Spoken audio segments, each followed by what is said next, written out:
Hello, welcome to the Outside Man podcast, your armchairs guide, experts here to give you everything you need to know about rugby league. This is the podcast that is going to change your life this week, and that is because Jed is here. Welcome back, yes, Jed. Hello. I disagree that we're experts, but Armchair experts. Armchair experts. We're experts from the point of view of an armchair. We're not sitting in armchairs either. No, we're not. We're not. So, just something real quick before we get into the podcast, guys. I was driving here tonight in the sun was blaring in the front windscreen, and I was turning and I saw a guy. He's got his sun visor up and his hand over his eyes to try and get the sun out. And I'm going to say that's what's wrong with the world today. Just a bit of common sense, hey? No one's teaching. Yeah. There was no instruction on the packet that said put the sun visor down. Do you know what's funny about common sense? It's not very common. Yeah. Maybe he identified that the sun wasn't in his eyes. His hand was there for style. Yeah. They need to build like a sun blocker. Yeah. Yeah. Anyway, You can put the windscreen shade up and just drive with that. Yeah. Probably just close his eyes. Yeah. Close your eyes while you're driving. Yeah. Jed? Yeah. Yep. Anyway, welcome, Cal. Welcome back. Just a quick reminder, Jason, talking to your microphone, that would be great so our listeners at home can hear you. Have you talked about liking our podcasts and subscribing? No, I didn't bother with that this week. Do we have any listeners, Matt? We do. We have several. Okay. Sweet. Well, if you'd like to give our podcast a like and a subscribe, share it with your enemies now, just in case it's no good, and halfway through, share it with your friends because you'll love it by then. So that'll be great. We appreciate that. Give it a follow on the old Spotify. Yes.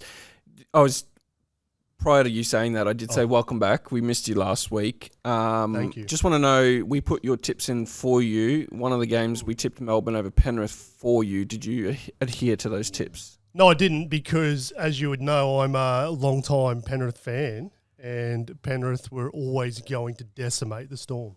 Okay. Well, that's disappointing. I'm not angry, just disappointed. I'd also like to quickly point out... Don't give in to peer pressure, kids. I'd like to quickly point out that I have a new... if you're watching, I have something extra on my shirt today. Ooh. Yeah, I got a little badge. So we've gone from sack the coach wearing a Titans jersey to being a member. Is that because their form's turned around, Cal? Can I say that ever since I sat on this podcast and wore that Titans jersey and Toddy watched it, we haven't lost a game. So what I did, I gave them a rev up and I did it sitting from this seat and it's worked. We are 3 on the trot, 2 points for me this week. And I was a member last year, I'm a member this year. I'm going to Magic Round. I'm a distance, they're called distance star memberships, so I'm a star. Okay. Yeah. So thank you, Cowboys, for the little I didn't think emblem. we could get to Magic Round. I love it. No, you can if you're a member. I'm a member. Well, then I might have to. I go back That's in the and difference have a look. between Cowboys members and Sharks members, isn't it? I'm actually a Penrith member. Hey guys, I've got a thought of the week. Are you ready for this? Yeah. It's not a question. It's not like a controversial question. It's just a thought of the week. Did you know that everything you see is in the past? Jed's computing. This is getting deep. So, right, because of the speed of light and everything that you see, everything is delayed. So even as we're sitting here right now, it's very minute, but there is the smallest delay in when you are looking at things and processing it into your brain. Now, for example, if there were aliens out there, and I don't want to get too political, but even if there were aliens out there, let's say they were 1 million light years away, if they had a telescope that could see Earth right now, because you can get telescopes that can see, I think the furthest we've seen is out to 14 billion light years or something like that. If they had a telescope, these aliens on their own planet, if they had a telescope looking at Earth right now, they would not see humans or anything else on the Earth. All they would see would be dinosaurs. Here's why. Scientists And whether you believe in God or not, we won't cross that bridge. But scientists say humans have been around for roughly 300,000 years, right? If that is true, we don't know. So if aliens are 1 million light years away, if they were looking at Earth right now, they wouldn't see us because they're looking at everything in the past, everything 1 million years ago. So the stars, to reverse that, if you look up into the sky tonight and you see stars out in the sky, those stars are from, if the star's 8 million light years away, that was from 8 million light years ago. So everything that you're looking at in the sky is from the past. So even if there were aliens, they wouldn't know that we existed because we wouldn't be there yet because of the time that it takes for light to travel. So the real question is, when you open the fridge door, how long does it take for the light to hit your eye? This is how deep it's getting, I yeah. know, right? But I just thought that was really unique. Yeah. That's a lot deeper than my sun visor. I actually thought, on a side note, does Area 51 hold aliens? Well, Yes. Oh, but aliens don't know we exist. Yes. well, unless they're already here. Yeah. Maybe they are already here. Have they landed on Area 51? Anyway, my point was to try and get us to just What broaden if all the our... marquee players in the NRL are actually aliens in disguise? Reece Walsh. Maybe he's an alien. He looked like one. Have you seen him post-op? Did you see him run in slow motion? That dude is a thoroughbred. Far out. Anyway. I was playing Oztag last night and I made a bit of a break. Reece Walsh was the last thing that was on my mind. I felt like I was running on a treadmill. Did you go near the sideline? Yeah, I did. Did you score the try? Did you hit it twice? No, actually, I didn't go near. I didn't go near the sideline. I made a break through the middle, and it got declined because he said my knees hit the ground before the ball Oh, did you throw your hands up in the air? Oh yeah. Come on. Challenge it. Challenge it. Challenge it. Yeah, but Did they call you Mitchell Moses? No, Oh, okay. they didn't drop that low. But anyway, that's my thought of the There day. you go. That's interesting. I want you to go home and think about that tonight. Yeah. I'll be thinking about that all night. All night. Yes. Shall we move on? Yes, we'll move on. Start talking about a few news and highlights. Are we going to have a quick break or just... No. Matt, should we have a quick break or should we keep going? I think we're on a roll. Let's just keep going with it, I think. Let's do Uh-huh. the news and then we'll take a break after the news. Okay. Yep. There's one thing I wanted to talk about in terms of NRL news, and it relates to what happened in Monday's game, the Tigers v Eels? Eels. Cracker of a game. I've got a question. Should the severity of an injury impact whether it's a sin bin or not, and how long suspension should or shouldn't be? Oh, definitely not. No way. No? No. Matt? I think it needs to play into it. It's like a what do they call it? It's like a Mitigating factor. yeah, or a balance of the equation or something like that. Where okay, he got hit in the head. It was intentional, but there was no injury, and he didn't go off for HIA penalty play on. Oh, he got hit in the head. It was intentional, and he's gone off for HIA, and he's not coming back. Okay, sin bin. Yeah. But But then you're going to get opposition teams that are going to fake injuries just to get the penalty, which has had... But they're has already happened. doing that. They're already laying But- down now, milking. Oh, How yeah, many, but how if many penalties were milked on the weekend? Yeah, but if you just make it black and white, you know, you won't have that controversy. Yeah, I don't know. Like, I think it's got to be. You don't want to be sitting out for 10 minutes if the guy like fell down and got straight back up again. It was a tap on the chin. Yeah. You Are we know what I mean? talking sin bin or suspension? Which one? So both. So let's talk about in-game first, and then we'll talk post-game. So should a player be sent to the sin bin in-game depending on an injury? I'm going to go with I don't think so, because I think the grading factors are good enough, whether it's forceful, whether it's deliberate, and I forget what the third one was. Intention? No. But I think that's enough. I think if it's intentional and it's deliberate, not careless or reckless. So you think the Tigers winger shouldn't have been binned yesterday for the injury to I don't think so. Yeah. I don't think it was a horrible injury, and I feel sorry for the guy, but I would even say he may have even dropped like that if he didn't touch him. landed on his leg? Because he landed, that's how he felt. That's how he was always going. Okay, so So I don't think so. I think that one was pretty harsh. because I believe it should be the act, not the outcome, that should be judged. Yeah. And I heard Guru talk about this on Bloke in a Bar today. Yeah, I saw a okay. snippet of it where he said the exact same thing. The act should be punished, not the outcome. Because we saw, it was a Cowboys player. I can't remember who it was. He got Tom Chester, was it? Nah, Burns. Burns? Tackle. In the Yeah, that's Yeah. right. And he got it downgraded, thankfully, but he got charged because of the injury at the end of the day. And I thought, I'm like, I don't think that's a penalty anyway. yeah. Like, he's not putting him in a dangerous position. But what about post game when they're grading? Yeah, I think so, maybe.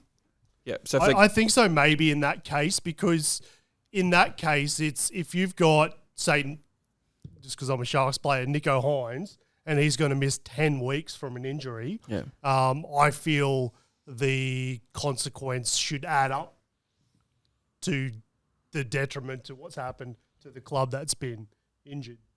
Matt, Jed? What do you think? Or about that? maybe some sort of financial kickback. Like if you say, for instance, that hip drop, right, and you take out a player, he's a key player, marquee, whatever, in a pivotal position and he's out for 6 weeks, Yeah. and it was deemed okay. How about you chip in for that guy's wage? Like there's a financial Or just benefit salary as well. cap relief, so you can Yeah. bring someone in for 6 weeks or whatever, Yep. because it's an act of foul play. I didn't talk into the mic. An act of foul play. I guess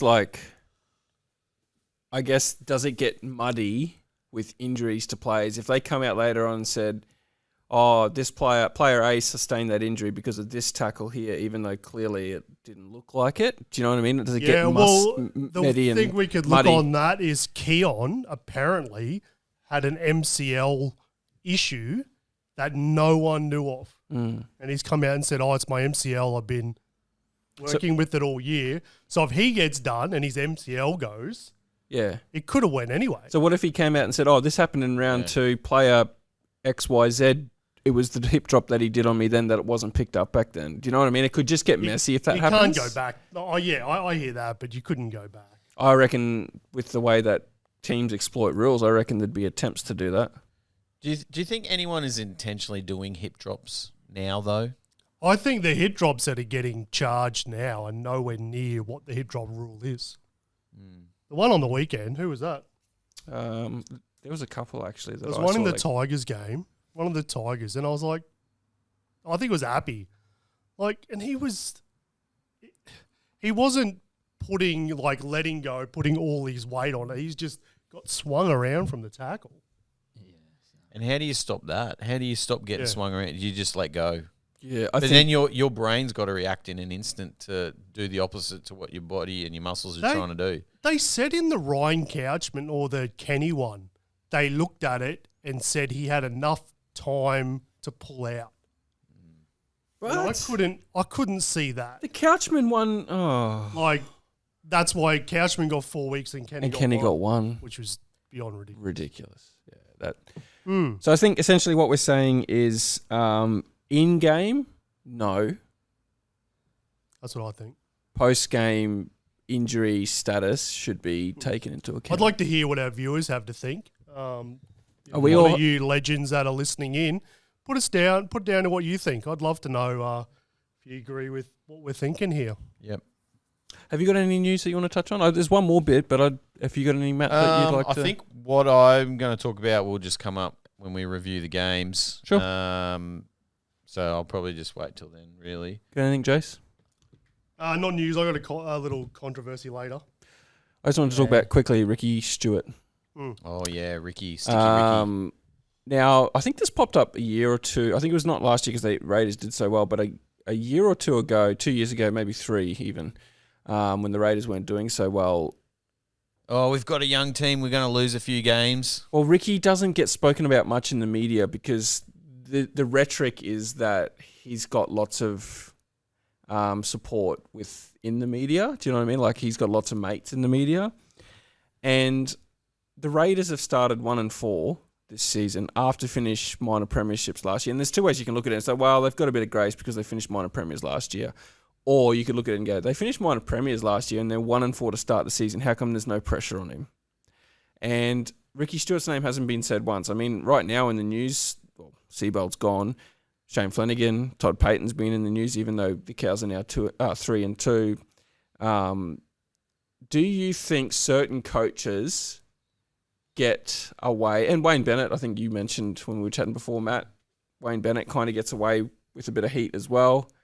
Yeah, it goes on past performances a lot, I think. Like with Ricky Stewart, I think because he came out and said, oh, we've got a young team, we're going to lose a few, that sort of like absolved the pressure off him. How come no one's mentioned the Raiders in the media going, oh, there's pressure on at the Raiders this year? Oh, I think the new halfback is he's grace at the moment. Is a saving grace at the moment because they're like, Ethan Strange was never a controlling halfback.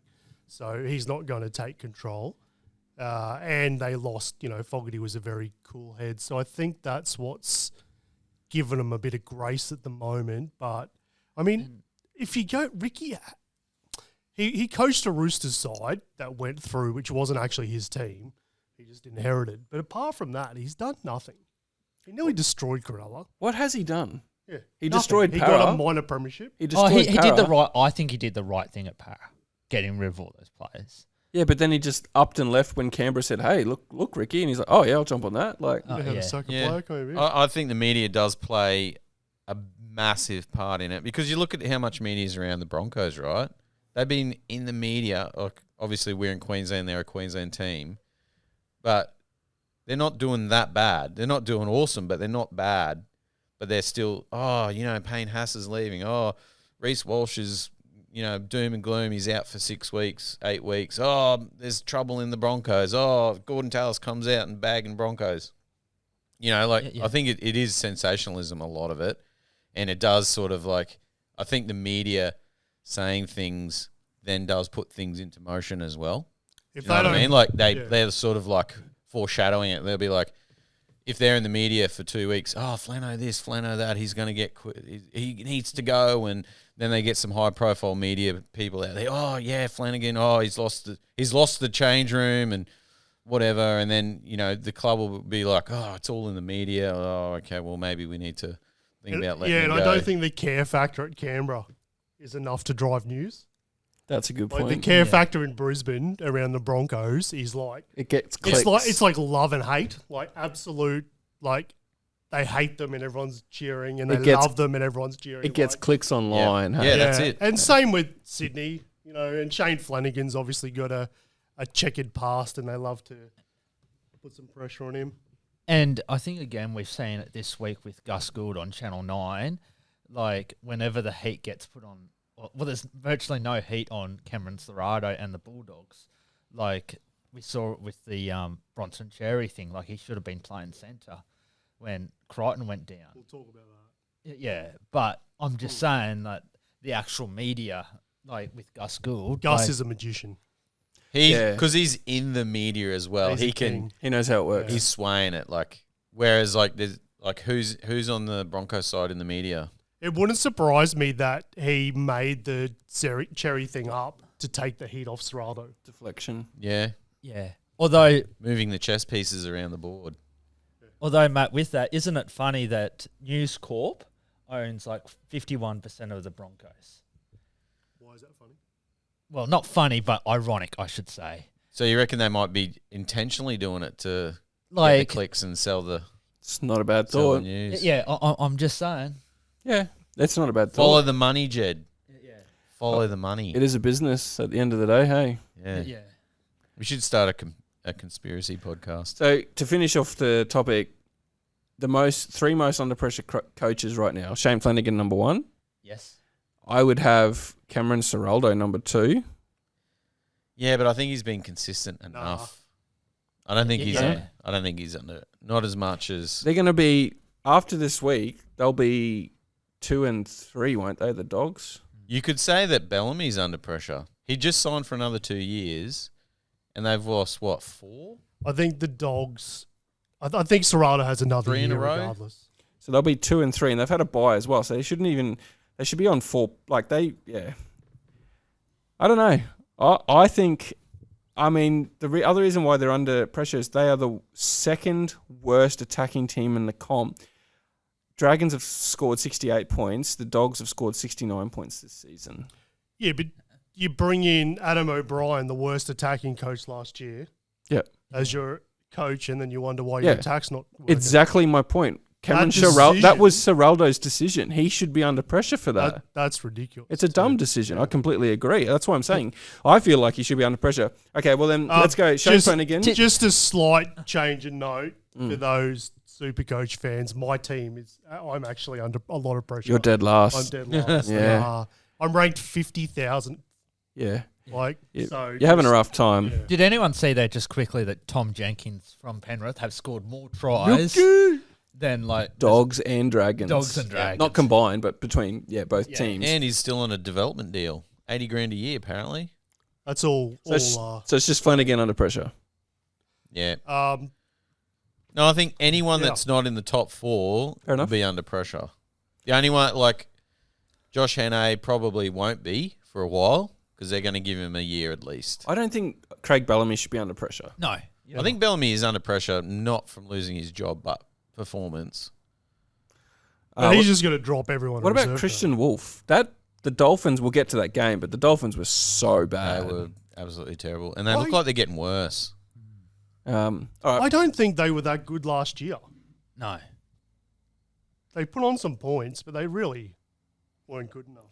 We're going to take a break, and then we're going to come back and talk Soapbox session, our whinge/controversy session. One's controversial. And then after that, we're going to get on to the weekend wrap-up. So we'll take a big... Are we going to hear from our sponsors? Yeah, let's hear a word from our sponsors.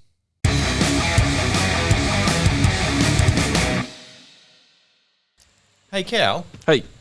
I've got a hankering for some grass-fed and finished local free-range beef. I'd like a family butcher who's been in business for over 40 years now. And I'm thinking maybe someone that might be able to deliver it to my door if I buy a big bulk of it. Have you got anyone that comes to mind when you're thinking of that sort of stuff? The company. Babinda Meats. Babinda Meats. Located up in far north Queensland. Beautiful tropical Queensland. And Babinda Meats, they can provide you with the quality meat that you're looking for, delivered to your door. Within reason. Within reason, yep. T's and C's apply.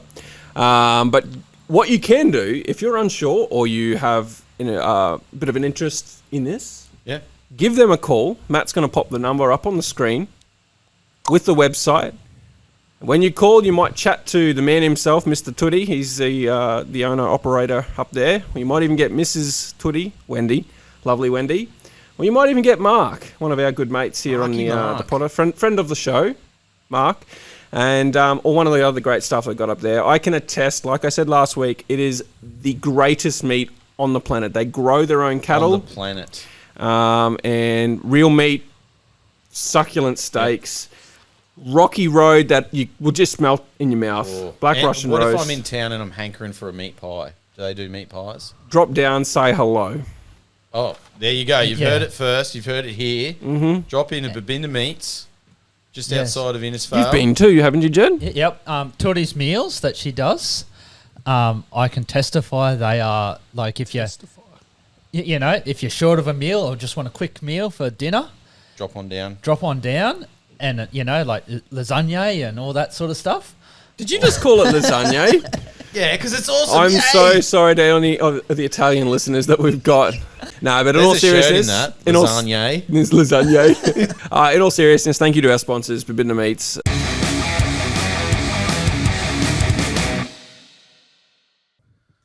Welcome back. Thanks to Babinda Meats. We love you guys. The best in the business. Did you end up calling in while you're up there, Jetty? Oh yeah, they gave me some steak. Oh yeah, did you? And got some honey as well. Well, we wouldn't know. You didn't send us any photos or videos of you up there. It's okay, Matt. I'll be up there in June. All right. And I will be calling into Babinda Meats as well. It's part of my sponsorship. So where are they? Sponsorship deal. Babinda Meats. In Babinda, Munro Babinda. Street, Main Street. There's only one street in Babinda. Oh, no, that's a lie. There's a couple, but it's the main street. It's the street. Although people fly through there. A couple of people, because you park in the middle of the road. And You're not supposed to park in the middle of the road, Jed. You're supposed to use the car parks that they provide. The car parks are in the middle of the road. And you get these tourists that, they just fly through the town, and it's just like, it's on for donkeys. Like, it's just ridiculous. Sorry? Anyway. It's what? It's just It's on for donkeys. Okay. on for donkey. There's a shirt in that. What you're saying is people should just have to go to Babinda to have a look, to check it out. All the guys that fly And call in to Babinda Meats, buy pie, have a chat, and then say that you found them on the Outside Man podcast. Why a pie? I don't know. Do they do pies? No. Did you say they do pies? No. What they do, but Oh, they take away uncooked pies. Oh, you got to cook Mrs. them. Tootie's uncooked pies. See, I need to go up there myself and Yeah, but I mean, do you some can still buy a research. pie from there. What I'm hearing is road trip. road trip. We need to do a podcast. Sounds up good to there. me. All right. All right, shall we move on to our soapbox session? Who's up? I'll go first. It's probably a bit of an extension with the coaches from the last segment, but I did want to ask, with the amount of pressure that Shane Flanagan is under at the Dragons, Jason, the Sharks were coached by him. Is it a coaching issue at the Dragons, or is it a talent issue? Good question. I love Flanagan. I think Yeah. he's a fantastic coach. But I don't know, They were defensively in a lot of games last year. Yeah. So it's a bit like the Bulldogs. What's changed this year that's made this happen? So I don't know if I could answer that, except for they've had a lot of rotation of players. Yeah. Both Couchmans were out. I think Gula was out for a bit. Most teams could recover that, but I don't think they have. I think the problem for Flanagan's always going to be picking Kyle, who's underperforming. Although Atkinson was pretty bad on the weekend. He was too. pretty bad. So there's my problem is he played for the Sharks against the Storm and had Cameron McInnes as his 5'8", I remember that and game. we beat them. Yeah, you beat him. He goal kicked and he won the game. How can a guy go from that good as a halfback to what's happening at the Dragons? Yeah. Similar vein, I just want to call BS on something. Yep. Manly sacking Seabold and the players coming out and playing like they did. That is the biggest load of BS. That is the play. I'm calling out the players, okay? Travojevic, Jake, Yep. runs for two or three runs for the first few games while Seabold was in charge, makes 20 metres for those 3 games. This game comes out, runs 10 runs, gets 70-odd metres, right? Now, that could be Kieran Foran coming out saying, hey, I want you to run more. But the effort and consistency from that Manly team, the effort compared to this week, compared to when they were under Seabold, I call BS in the sense that Seabold was the one who took the fall, but it wasn't all Seabold's fault, in my opinion. Do you think Seabold told him not to run? That could have been a thing. Because I do know there was a game Cronulla played Canberra in the 2016 prelim.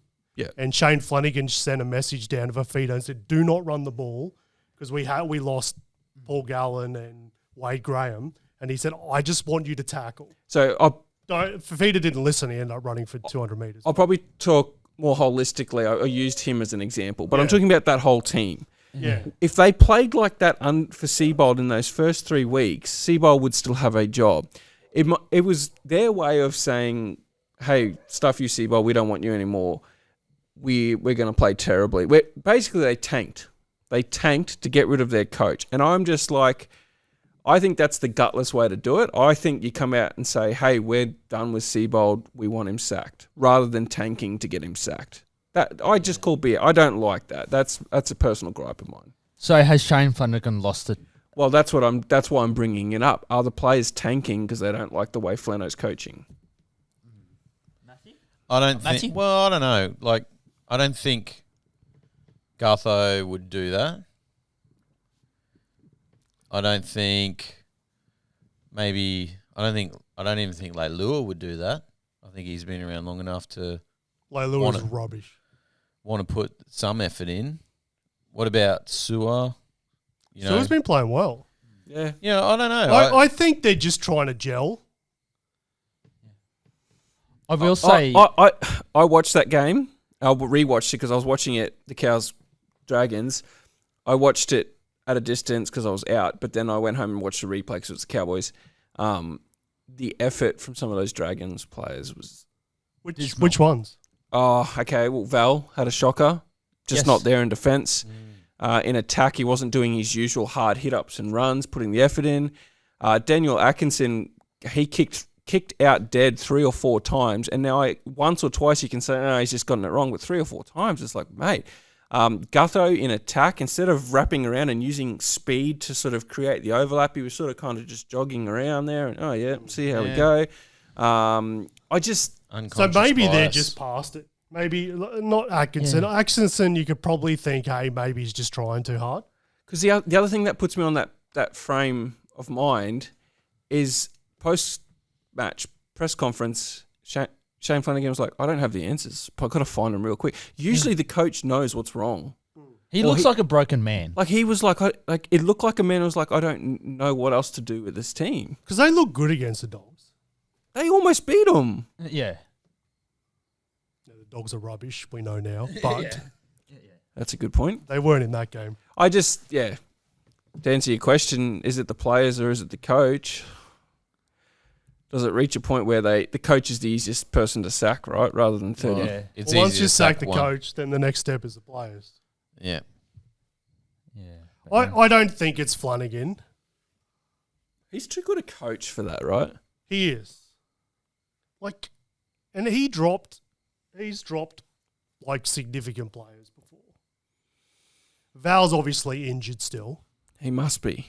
And he's not, he just probably I don't think they have the depth for them to drop him. No. Why would you? So. Yeah, good question. Good thought, Jed. Good thought. Yeah. Anyway. All right. Fire away, Jace. So, I tipped Manly. Yep. And I got the tip right. But I was really quite taken back by the Dolphins', I'm going to say, deliberate, malicious tackles. Ooh, deliberate. Now, Morgan Knowles got sent off. Yeah. But Simbin. Flegler, he did 2 before he did that. He hit him high. Flegler came out and tried to take Turbo's head off 3 times. And the last time smashed him. And then the back of that game... Sorry, you're saying that he deliberately took Turbo out of the game? Deliberately. They were deliberately... The first tackle of the second half wasn't him. It was someone else. Huge. But Lemuelu ran down and absolutely tried to knock him sideways. It wasn't Turbo or someone else. And it went over the top and he was lucky he didn't connect because they would have been gone too. And then we get to the end of the game and Flegler was just going at everybody.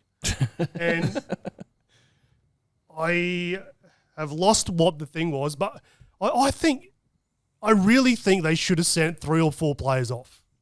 Wow. It was getting that bad that it was deliberate. They deliberately targeted Turbo right in the head. It was very evident. And if you don't agree, go back and rewatch that second half. And they were rushing up Kafusi, Flegler, Knowles, and Lemuelu just trying to absolutely hit him high. There was no, they weren't masking it in any way. And I was just thinking, man, someone's going to get out of the game here for 10 weeks just because they weren't in the game. They weren't. Yeah. They weren't trying in attack.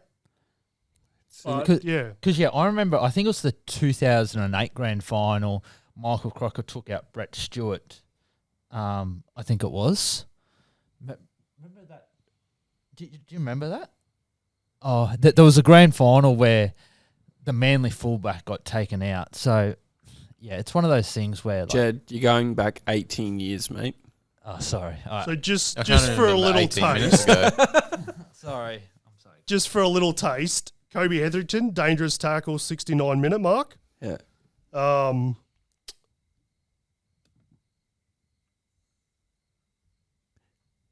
Dead air. Lost it now. Now they're gone. They just keep dropping the ball. Error. Thomas Flegler, 59-minute mark, dangerous tackle. He's on report as well. Ruck infringement, Thomas Flegler. So lying on the ball. Penalty. Yeah, so it goes and goes. Flegler lying in the ruck. There was just ruck infringement, Katoa. It wasn't just all head highs, but it was just one after the other, just absolute. Plus you add all the errors into that, which probably put on more. Cole Laumu did a dangerous tackle, put on the report, 40-minute mark. Flegler, penalty, early tackle. Like, it just went on and on. It was a bit, yeah. Okay. I just think they should have sent someone to stop the absolute deliberate rot. Interesting. Matt, do you have anything? Yeah, it was a pretty messy game, really. Great to see Manly. No. We're talking about soapbox. We're not Oh, actually we're going still through the game. I thought through the game, I was just transitioned. complaining. I'm like, oh yeah, this is great. We just I mean, we can. segue straight into it. We're here now, so may as well. All right, well, let's talk about it. All right, so it was the first game of the round. I think intentional tackles, intentional injury causing tackles does need to be heavily penalised, and that's where we were talking about before, Jace. The injury of the player does need to play into the weight of the, suspension or... The first tackle with Lemuelu came up and tried to absolutely take his head off and missed. I know you can't penalise that because he didn't actually do it, but if he connected, it was deliberate. The ref can pull him up and say, watch yourself, Yeah, I know, be but careful. they don't care. Yeah, but that happened. They're doing it deliberately. That happened in yesterday's game with the para player who got knocked out. Was it Simonson? He came out of the line and it was a head clash. Got knocked out. Had to go off the field because he was knocked out cold. But the ref also put him on report because he said there was intent in his run. He actually hit him high with his arm after the headbutt. So it was but if you go back and have a look, he would have been out cold. When that he would have his arm was already swinging. Yeah.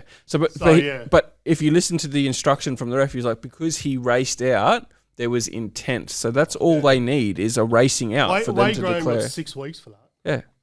Yeah. And there was another. Who was your? He did it on Finucane, and Finucane went to the Sharks the next year. Yes, that's right. Yeah. He split his ear open.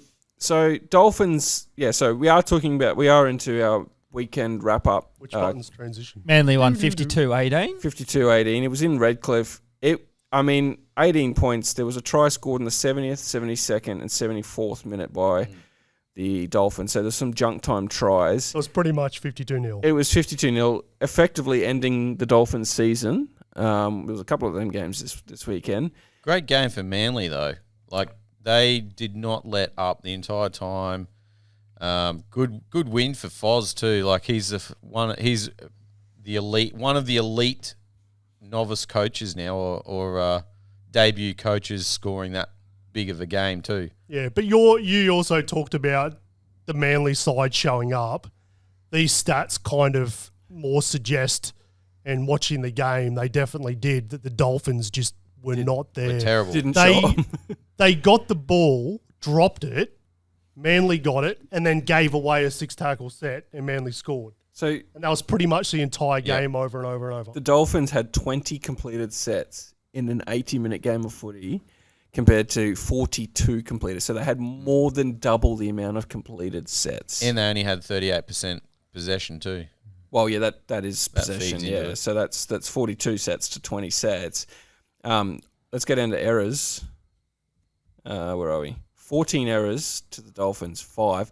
penalties conceded. So the penalty count was 9-3 to the Sea Eagles. That's pretty crazy with 14 errors. It was also 3-0 ruck infringements until very late in the game, I'm pretty sure. Yeah. And 1 for 10 metres, you can add on that. 3 of them got put in report. 1 of them got put sin bin. Ridiculous. It's pretty concerning if you're a Dolphins fan. Are there any? Now, There's a couple. that's a pretty challenging stat. So they're losing by a lot. Yeah. He's only used 6 interchanges. Yeah, because they didn't have the ball. Oh, I suppose they would have been defending a lot. Defending a lot. Well, they didn't defend a lot, did they? Because there's 52 points No, scored. they just watched him. Like, you're pulling someone off at that point. What was it, dummies? I had high hopes for 49 to 26. 49 dummies. That's how you Sea do it. Eagles. 49 for Manly. That's the stat that matters. I shouldn't say high hopes. I had higher hopes for the Dolphins this year. I thought they were going to be able to get their defence right, but what I saw on the weekend was absolutely you would have disgusting. thought it would have been a prime opportunity to stick it to Manly, right? They've just sacked their coach. They've got a new interim coach who's never coached before, literally finished playing 3 months ago. A couple of days before. You know, and so he's still in his player mindset, and they didn't capitalise on it. They've just come out and just like, oh, we'll just throw it around, whatever. And they're at home, in front of their only because Hammer scored those 2 tries, and then that last one. That's what's sad about it. I think they didn't score until 72 minutes. I think 70 minutes or 72 no minutes. fans left. Yeah, The fans had already left. They're gone. I think they only play 3 games at KO this year, and that was one of them. Yeah, like What about turn it the up, fans guys. that turn? There's only 10,000 in that stadium. 10,000, and you're a new franchise. You only get to play 3 games at this stadium, your home ground, and you dish up that. You know what it is? I'd be fuming. It's because they're suburbless. They're the Dolphins. They're not Redcliffe Redcliffe Dolphins. They are They're not Redcliffe. Brisbane Dolphins. Everyone knows they're Redcliffe. But then officially they're just the Dolphins. Yeah, but they're Redcliffe. Can I add a bit of poor form from the crowd booing Turbo as he went off the field? Yeah, that sucks. Like, I agree. that's crap. Yeah. Like, You don't boo an injured player off. But Turbo, of all players, like, Yeah. what do you got to boo? He's one of the nicest players I ever. know he just tore him apart, but, like, sure you're not booing that. Sure you cheer and you got to watch that. It's like Reece Walsh tearing you apart. You're like, this sucks, but also it's the most amazing thing I've seen. Yeah. All right, we'll get into the next game. Rabbits won 32-24 Against the Dogs. against the Dogs. This was the Good Friday clash. 50,000 people there. Yep. Big game, big crowd. The Rabbits led early, and then the Dogs came back, and then the Rabbits kicked away again. Yeah, Rabbits kicked away when Crichton got injured. Yeah. He played 4 minutes, I think, of the second half. And poor fella. So what AC joint. So what did we think of that whole situation when Crichton went down and then Bronson Cherry was playing? He was on the bench to play centre wing, yet they put the halfback on. And yet they played Cherry this week. And then, yeah. I think they did it because of if they put him on, then that's it. He's the centre, whereas Sean Sullivan comes in at 5'8", and then Burton pushes to centre. So, But he did. O'Sullivan played centre. Yeah, he did. Yeah. Yeah. So, I didn't see that. So Gus Gould came out I last. just saw that he come on. So they're playing a 5'8" in the centre. I Yep. thought Burton pushed out. No. He was on the edge. No, so when Crichton was on, they're doing this thing this year where to give Burton a break, they're pushing him out to the centres a bit, and that's when Crichton goes into the middle. So yeah, what I was going to say was that Gus Gould came out last night and said that when Crichton went down, there was information that he was going to get needled up, and he'd be back on the field in 5 minutes' time, and that's why they brought on BS. Yeah. Gus, BS. Anyone that looked at Crichton coming off that field, even the commentator said he's not coming back on. Yeah, I know, yeah. This That is just is- what he was saying. Oh, no, I'm not. Yeah, it's And BS. why does that matter? Where were they going to put O'Sullivan? Exactly. They weren't going to put him at dummy half. You still put Cherry out there until Crichton comes back on. He is just the biggest deflector in the game. Yeah. He's a muppet. He's one of those donkeys that you keep talking about. We're not falling for one of those. Sorry, Gus. One of those, Gus. Sorry, good try there. Yeah. Dogs and I know we chatted about coaches under pressure. They're versing Penrith this week. They're going to lose another game. I'm not going to tip them. Oh, you think? I know we'll get into it, but this might be the game Penrith just capitulate. I reckon Ivan's going to rest his team too. That's the only way people are. I hope not for your sake, because there's going to be one baldy man sitting next to you if they do lose. That's better than the other alternative I heard last week. Yeah. Yeah. What do we think of the Rabbits' performance, though? They're still not convincing, but they're like third on the ladder. Yeah. But I still haven't. They're doing enough. Yeah, but like I haven't finished watching a Rabbits game going, oh, these guys are like, look out. The only sort of tough team they played was the Roosters, and they lost. It's a fair call.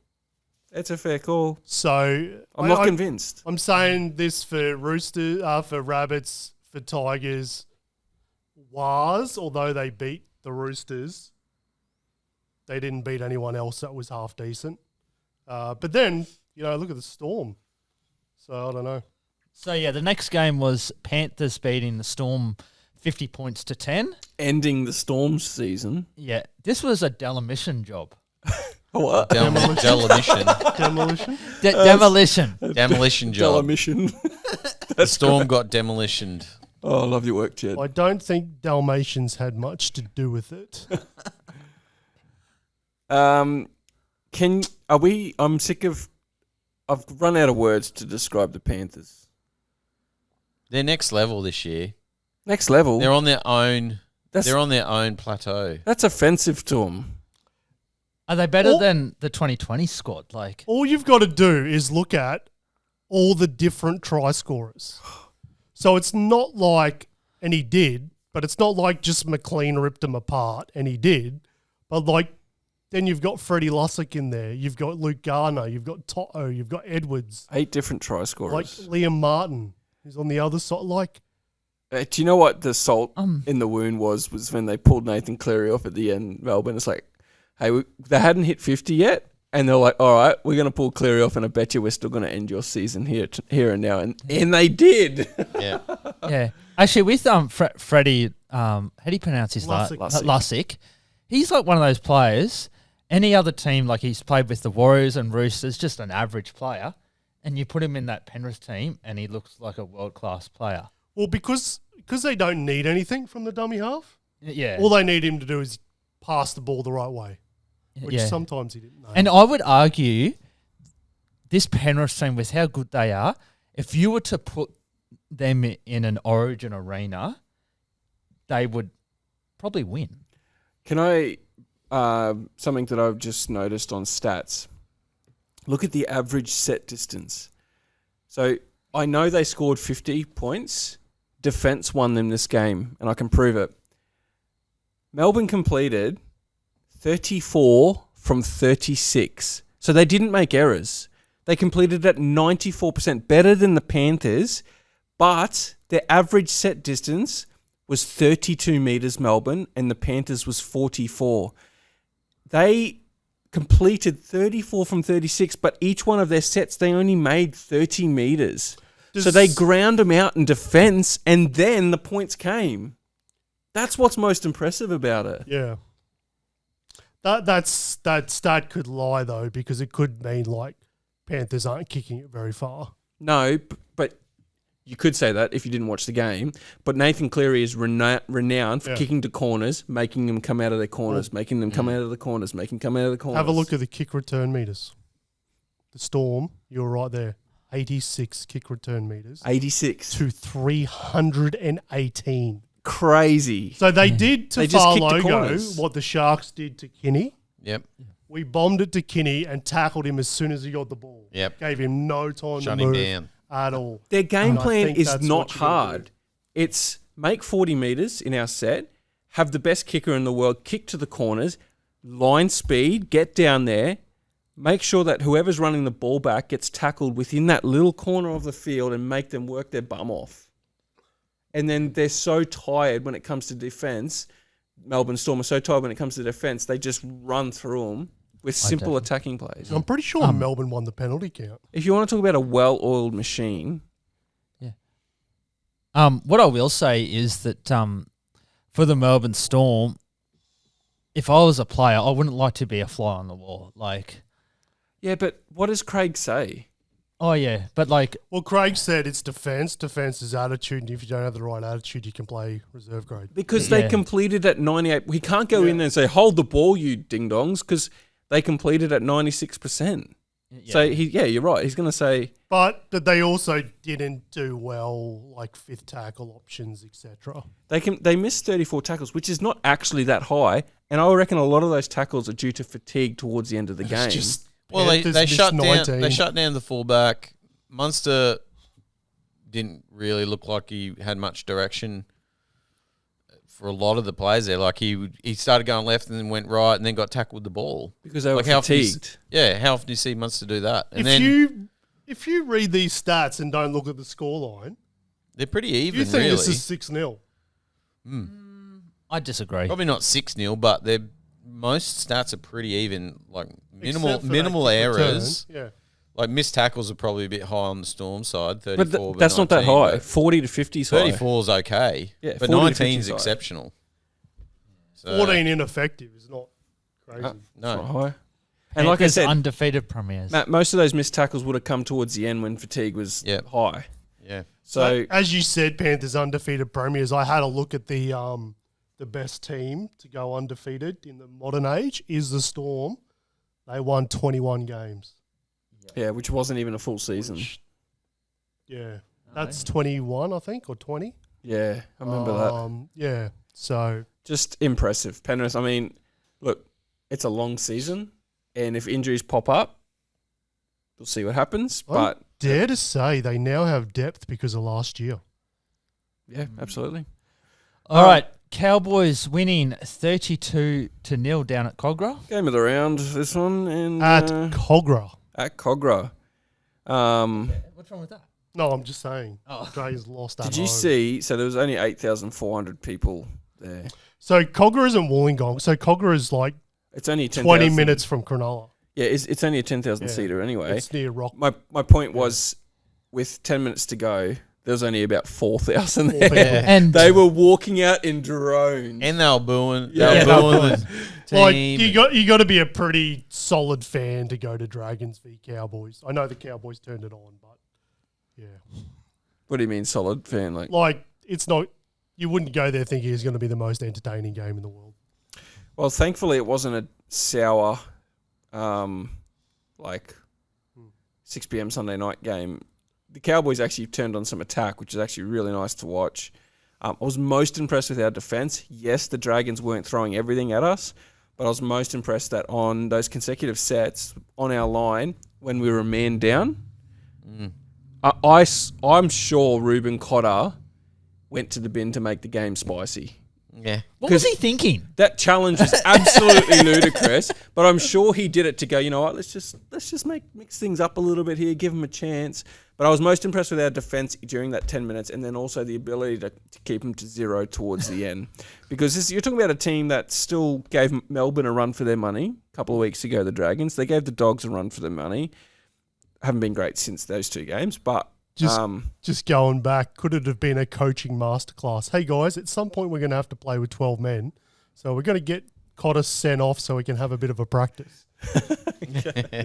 Yeah, maybe. Good to get 3 on 3. Form, as I said to you last week, Jed, form is temporary. Yep. Class is permanent. He saved his job. Form, we've hit some form. I'm not going to get too excited because we're also the team that can go and lose 5 in a row now, which is the most frustrating thing as a Cowboys fan. Our completion rate still wasn't great, 74%. 86 is good from the Dragons. Absolutely, it's good. Quickly down to defence. 35 missed tackles, Dragons, 25 from the Cows. That's what I do like. 23 ineffective. You roll past it. Yeah. That's Tolmalolo written all over it, isn't it? How good has he been? Yeah. He's back to not 2017 Tamalolo, but he's...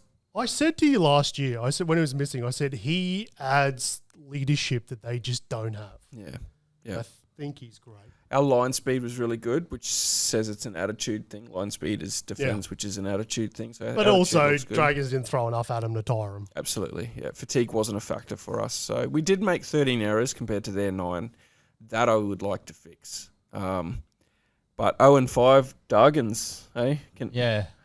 Can anyone tip them this week? I don't know. But good to get another dub, Cows. All right, let's go to the last game on Saturday. It was the Bronx 26, Titans Game of the round. 12. Should we cross our Broncos support? Sorry, I was going to say, who were you going for in this game, Matt? NRL. I was going for Come the on. game. Pick a team.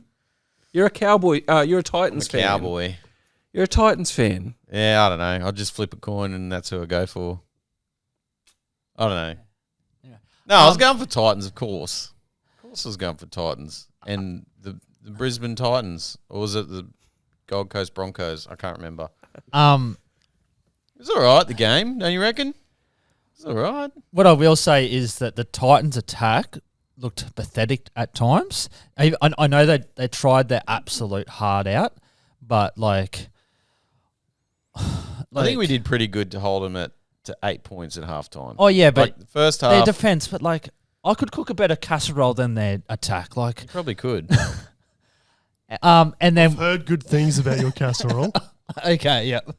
And then I thought with the Broncos, they did what they did to win, but I wasn't blown away with them. But I will say is that they're a team that doesn't need a lot of ball to score tries. Like, they can have a couple of sets against them, and then whenever they get a little bit of ball, they know how to turn it on. Yep. Yeah, I think now that I know Reynolds has been named this week, by losing Reynolds, Hunt, and Walsh, I am interested to see what their attack does look like and where it comes from.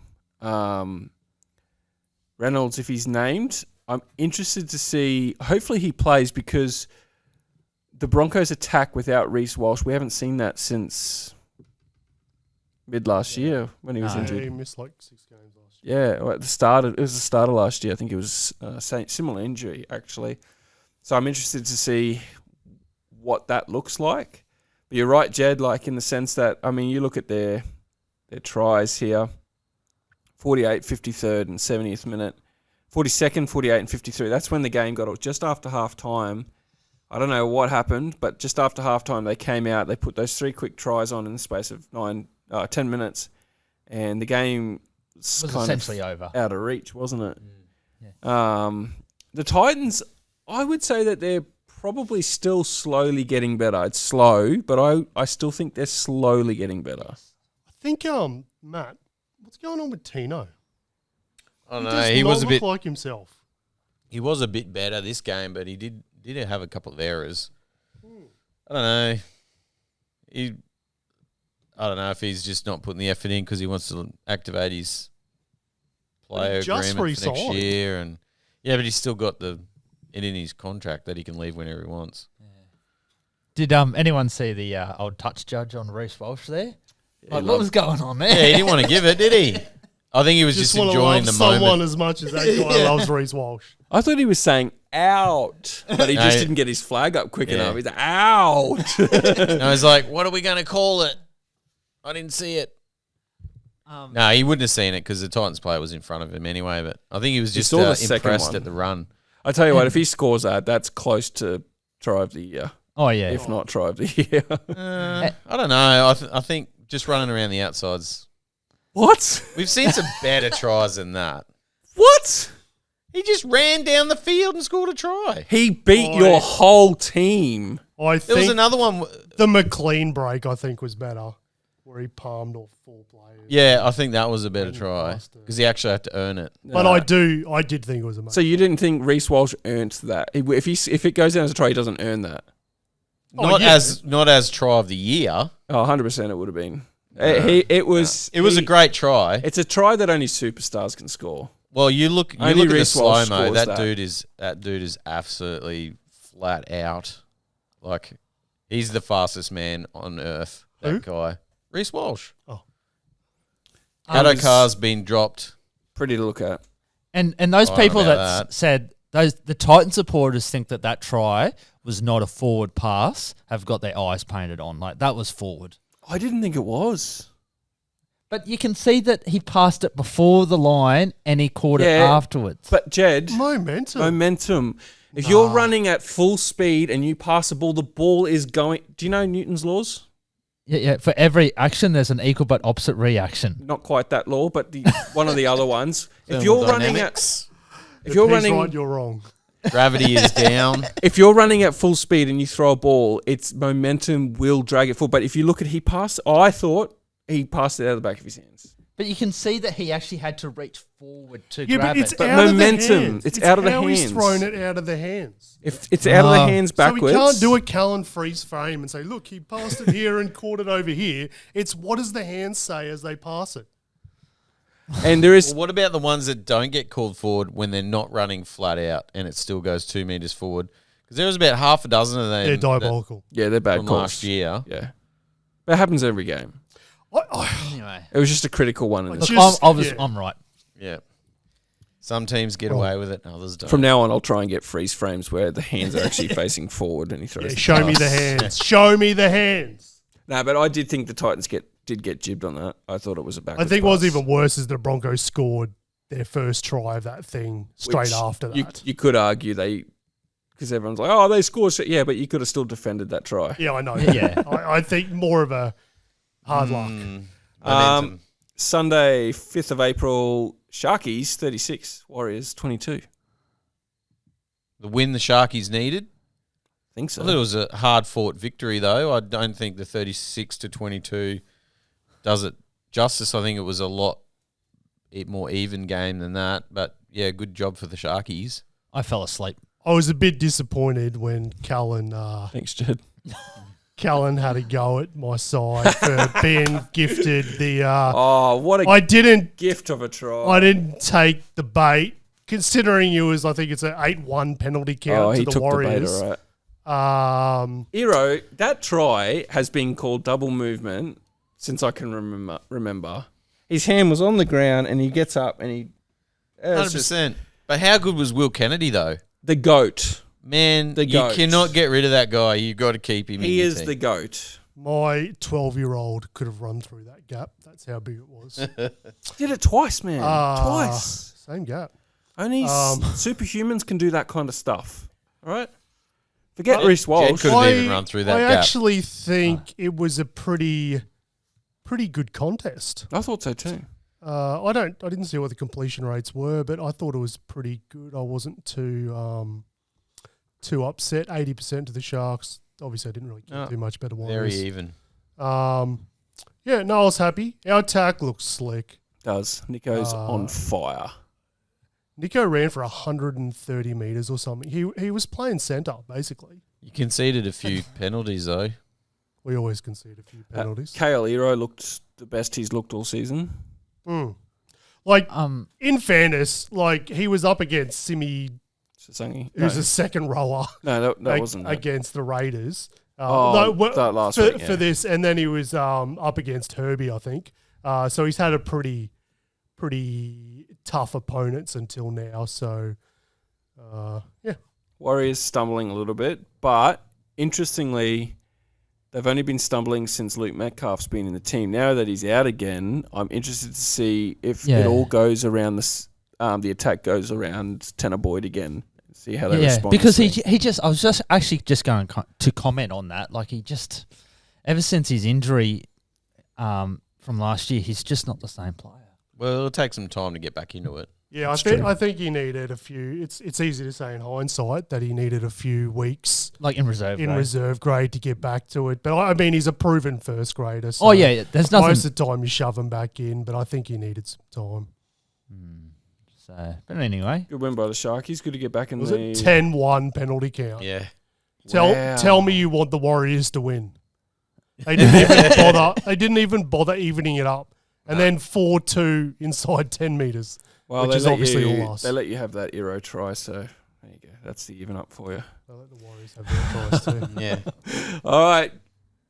Second game Sunday. Knights 32, Raiders 12. I'm going to say win of the round for the Knights. How good are the Knights going? They are looking good, looking sharp. And they don't even agree? have their full squad back yet. I don't think they'll want their full squad back. I think this is the team they need to keep going with. It only happened when the Raiders player got sent to the bin. I wonder if the game is different if he didn't grab his arm in the air.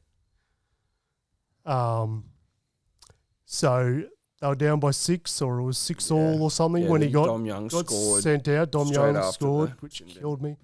I think that killed the Raiders, and because that was 3 tries there, pretty close in time. Yeah.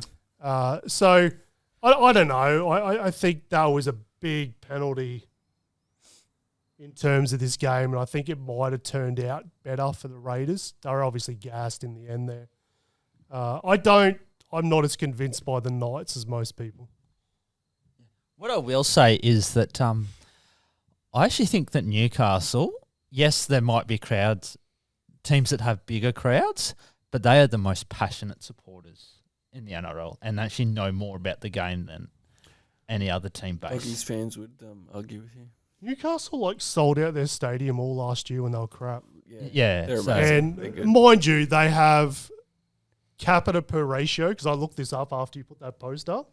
The Newcastle, Maitland, Cessnock area, they actually have more people for the town in that area, for the team, than any other team. We'd spoken about this a few times with all the people in Sydney and that. There's actually more people in the Newcastle area than most other teams, so they should have more. There's a part of me that's happy for the Knights because they're in the top 4 at the moment, and there's a part of me that's kind of like, if there's a team that deserves it, and Justin Holbrook, he obviously got sacked when he shouldn't have got sacked from the Titans. In hindsight's Shouldn't wonderful, have. but I didn't think he should have at the time. yeah, oh, jeez, Jace, you okay, mate? okay, don't die. Don't die. Jed's here for CPR, so Mouth to mouth, I'll do.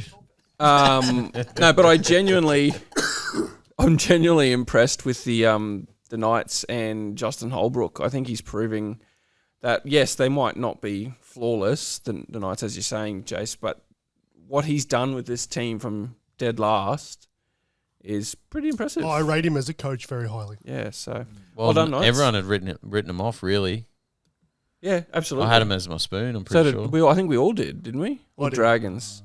No, Jed had cows as a spoon. I had the Knights right down the It's a bottom. long way to go, Jed. It could still be true. The Raiders, I know we won't talk too much because we did chat about Ricky earlier. Sticky Ricky. He's The going to keep his Raiders, job. and we'll get on to tips later, the Raiders they need to start winning some footy and they need to start winning soon because I just think it's as simple as some leadership. Joe Tarpany, Josh Papali'i, Yeah, those guys were the ones that committed all the errors. So they need some leadership. he might sack. Didn't he sack Tarpany once because he wasn't happy with the way and it didn't go down well. His His missus out. came out on social media. Mm. All right, last game of the round. Time's getting by, so we better hurry this up. Easter Monday, it was the Eels 20, West Tigers 22 winning in Golden Point, thanks to a blatantly obvious offside Controversy. call. He got it right, the ref. He did. And the Tigers, look, they're sitting in second and they're carrying on like they've won the grand final already. I'm still on the fence about them. I still, like Jay said earlier about, I can't remember who it was. I haven't versed anyone decently hard, in my opinion. And Jace will give us the names. And they had a bye. And they had a bye. And I will say, you take away, Eels think that they got ripped off in that last minute, but I will say throughout the game, I thought the Tigers did get a couple of favourable calls.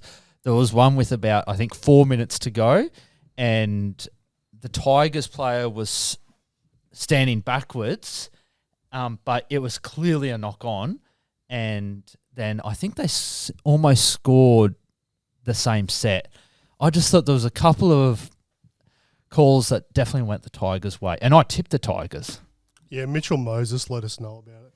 Hey, and Moses, I know you're watching. If you bothered to kick a goal, you win this game. He hit 1 from 4. Who do you whinge about for missing the goals? Who do you complain to for that? He complained to, who's the dummy half he doesn't like? Oh, it's Talon De Silva. Yeah, he got De Silva to kick miss the last one for him. Honestly, so he didn't get blamed. Mitchell Moses, cut out, go and be on the Bold and Beautiful or something like that. Cut it out, mate. Seriously. On a different note, what's happened to him? He's not great. He'll play for the Blues this year and he'll probably still be amazing. He was great last year. I think he's too concerned with trying to win a penalty or something.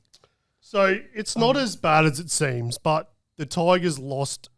I think the Tigers beat a woeful Cowboys at that point. The Cowboys were bad. That's fair. Even though they're playing well now. That's fair. And they beat a woeful Warriors. Even though the Warriors are playing slightly well, they were terrible when they played them. Yeah. And they played South and South beat them, which also doesn't say a lot about South. I just quickly want to also comment about Jock Madden. Go. Like, he's not the most classiest player, but gosh, he tries his heart out. Like, I felt Dewey didn't know what to do. Did you guys watch the game? Yeah. Dewey's like out the back, just running from one side to the other. He just looked so out of place. It wasn't until they got on the front foot and they started running, they got him the ball and he's running, that he knew what was going on. Yeah. And I guess he trained all season to be the halfback. So then he's a 5'8", he doesn't know what's going on, but he just looks so out of place. Yeah. Did you fall asleep or did you watch it? No, I watched it. Yeah. And Jason, what was that quick one about the fans booing in that game? Oh, the young winger who did the tackle in the air came down. Yeah, there's clips everywhere of it if you want to watch it. There's this guy he must be 55. He's older than me. Oh, in a para hat. And they're sitting there screaming at him, telling him to come over because they want to fight him. Yeah. I'm like, how? I don't know. Immature. How much of a loser must you be to be doing that to a young guy, 18, 19, in his second game? And if you've ever got to get a life, that's he would that's take both of them on and destroy them both. Oh, my dog would destroy him, and he's dead. I'll fight one of you boys after. I assume he ran away. No thanks, Jed. All right, let's move on. All right, shall we take a quick break? Take a quick break, and then we'll get on to tips and end this podcast. We've been going a long time tonight. We're getting longer and longer. You value for money here, guys. Value for money. All right, I was so mad at that guy in the crowd. We'll see you soon.